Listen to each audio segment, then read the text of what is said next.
Hi everyone, I'm Mahek Didi, and for today's topic of the day, I'm going to talk about Sant Tukaram, an important saint and spiritual poet. Tukaram Ambe was born in a small village in the West Indian state of Maharashtra. Scholars aren't sure exactly when he was born, but it was sometime between the years 1577 and 1609. The Sant in his name means saint, which is someone close to God.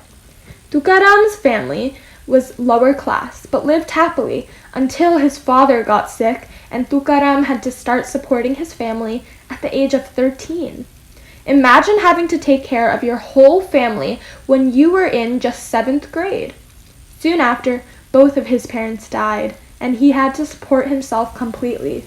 Tukaram got married twice. His first wife died when they were very young because of starvation, which means she didn't get enough food because they were very poor.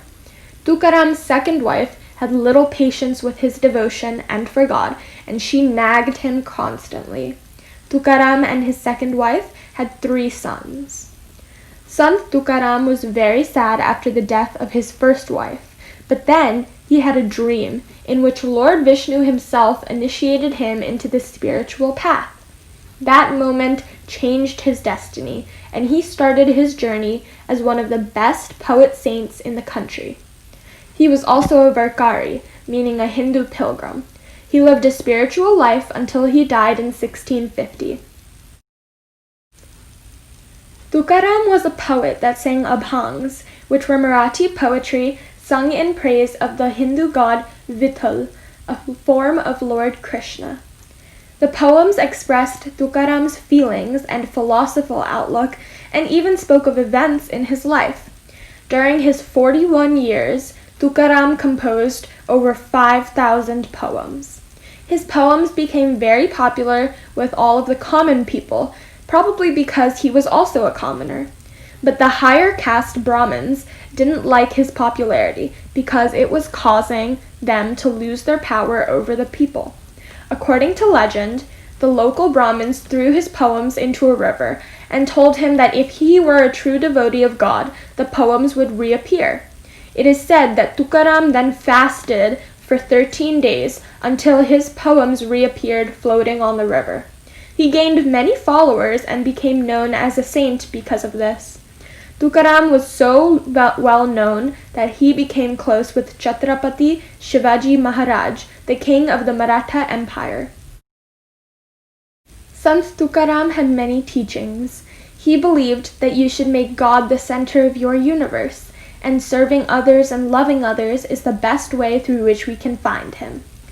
The ultimate goal for Hindus is attaining sadhana, which means detachment from worldly things. Tukaram believed that to achieve this, you just need to have faith in your own destiny. He also believed that it is not necessary to renounce the world and lead the life of a saint or a sage in order to become one with God. So any normal person with a job or a family or a house could become close to God. He also said that Nama Japa, which means reciting the name of the Lord, is the most important privilege of being a devotee. Some Hindus believe that they can gain siddhis, which are like magic powers, while trying to become one with God. But Tukaram believed that siddhis actually stop you from attaining sadhana. He also thought traditions prevent an individual from budding in the love of God. Everyone at home should try discussing Tukaram's beliefs with their family. He was a great saint and poet, and I hope you learned a lot from this video.